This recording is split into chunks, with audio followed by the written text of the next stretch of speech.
Welcome to Massive Beers. My name is Matt. We do the beer stuff here. A little bit of Clab hopeful goodness. Today's Talking Backwards. Czech Dark Lager, courtesy Manskirt Brewing and Chilton Mill Brewing. Manskirt and Chilton Mill. I've done my fair share of beers from there. Manskirt is probably the brewery I go to the most in general. It's one of the closest. It's on the way home from my place of work. It's in the town that I go to most often for like retail shopping and that kind of thing. And they make a lot of low ABV, pubby, kind of old school beers. Joe from Manskirt is a home brewer to pro brewer. Never worked at a brewery before, went from home brewer to pro, so it tends to be quite a bit of traditional fare. Chilton Mill, they're actually one of my semi local favorite breweries. I don't get out there all that much. They're in Long Valley, PA, which is New Jersey. There's no easy way to get there. They're not super far away from me, but they're also not easy to get to. But I get there as much as I can, and they make one of my favorite Schwarz beers. So when I saw that Manskirt, who makes a lot of great old school beers, Chilton Mill was kind of throwing their hat in the ring with something very kind of Schwarz beer adjacent. I got kind of hot and bothered about this beer, so I had to go pick it up. It's called Talking Backwards. It is a 5.9% Czech Dark Lager, Manskirt Brewing Company, brewed in Hackettstown, PA. Chilton Mill Brewing Company, a collaboration with. We're done and done here. This was canned almost exactly a month ago, sans 2 days. It says, feed your head. So we'll see where this sucker lands, where it shows, where it proves. So, now, I don't know where they made this. Looking at the can, it looks like it's made in Manskirt. But I think they had it on draft at Chilton Mill. Not allowed to do that in New Jersey. So maybe they made their own little batch there. Or somehow this got over there. I don't know. Don't want to blow your spots up. Sorry. But label-wise, it's okay. I'm not going to sit here and say I'm a hugest fan of Manskirt's labels. Yeah. It looks a little trippy. It has like, a chess piece, a horse knight chess piece, looking into a mirror, surrounded by mushrooms, little psychedelic stuff going on. There might be talking backwards. I don't know. Is that like an Alice in Wonderland thing? I don't know. Anyway, that, my friends, though, looks like a dark beer. It looks like a Czech dark lager. Khaki, just north of khaki colored head, rich dark beer. Actually, you're talking about something that isn't high in ABV, just sub 6%, and you really can't get any kind of light through this sucker. Even holding it up to one of my bright lights I have going on here. So it definitely looks apart. Give it a nice swirl. Head comes back. Let's see what the nose knows.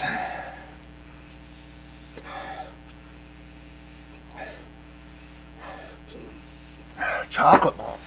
Roasty malt that has decent chocolate to it. I don't know if there's chocolate malt in here, but it's a rich dark malt that gives you kind of waves of chocolate, a slightly sweetened kind of baker's chocolate with a nice fluttering bittering to it. I don't know if that bittering I'm getting is from like a bittering roastiness from the malt itself paired with a little bit of hops. I would assume that'd be the case, being that this is a Czech lager, albeit a dark one. It's just really that malt marrying with that little bit of bitterness, whether it be coming from that roasted malt and hops, is really starting to show, at least aromatically.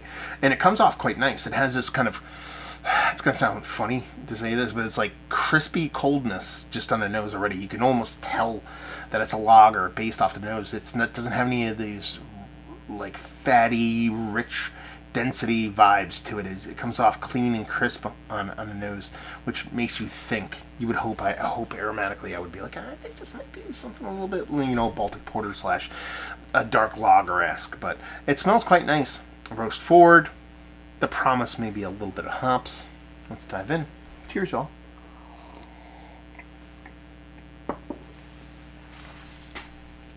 That's good.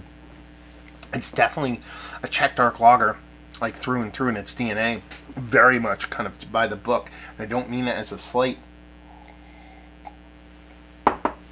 You do get a very rich, rich dark maltiness without a heavy mouthfeel or density, so it doesn't kind of lean heavily into like a lager vibe, because you're getting the richness, the snappiness in conjunction with each other, which is a cool trick to pull off, because a lot of times when you go with the darker beer, you're going to have something that might be a little bit heavier, and some of the more kind of what's the word I'm looking for, the not retail forward, but some of the bigger German traditional dark lagers can be not heavy, but a bit more richer, a bit more weighted on the palate, where this, while you're still getting that malt portion of the show, it comes off as very, very drinkable. But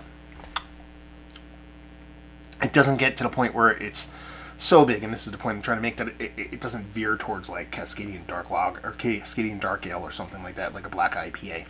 The bittering side of things, traditional, just Zazie kind of like bittering, maybe a little bit of melon floating around in there, nothing too crazy, but it's an appropriate level, perfect level, with the sweetness on this beer is where it's bouncing off each other, and just makes for a fun kind of back and forth beer. You're getting that rich maltiness, you're getting that snappy, hoppy lager vibes on it, and finishes super clean, little lingering kind of chocolate bittering thing going on, the roasted malt kind of thing going on in the back of your palate. Done and done. It is a Czech dark lager. It is BJCP, Merriam-Webster Dictionary, let's bless it, Czech dark lager. And again, I don't mean that as a slight. A lot of people would be like, well, it's just average or boring. That's not what I'm trying to say. And I'm saying it's really, really well made. There's so many ways for this beer to go wrong. One of the biggest things that can go wrong with this is an astringency, a metallic astringency that I'm hypersensitive to.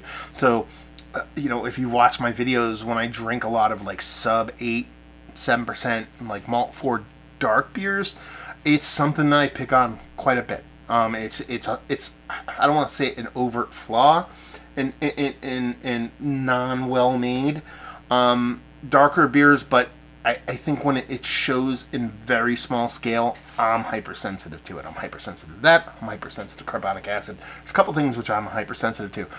So for this to come off as rich and as clean as it does, with this rich malt, darker base, same time being super drinkable, I think is like top-notch-ish.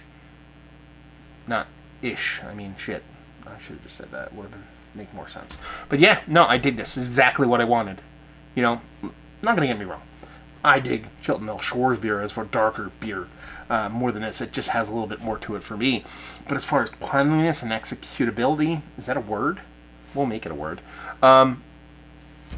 This is top-notch stuff. It is Mount Rushmore status for Czech Dark Lager that I've had of late.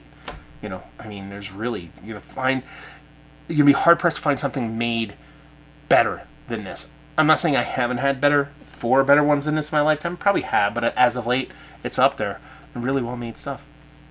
That was Mount Rushmore. We already got into that portion of the show. Bag and availability. I don't know how much I paid for this.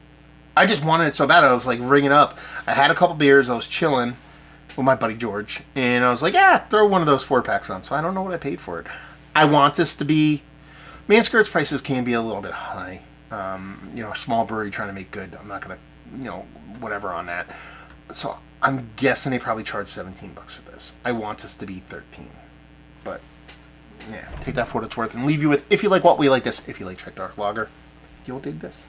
Chilton Mill, Manskirt, have you been to those breweries? Have you had their beers? Have you had this beer? If you have, please let me know what you think below. If you've been to either of the breweries, what's your favorite beer from those breweries? What are mine? Chilton Mill, their Schwarz beer. And Manskirt, I'm going to say it's probably their Great Porter, which is their flagship beer. That's an amazing porter. I've reviewed it before. Go check it out. So hopefully you all enjoyed the review. Hopefully you're enjoying a little bit of local collab goodness right now. Hope to see you next time. Cheers, y'all.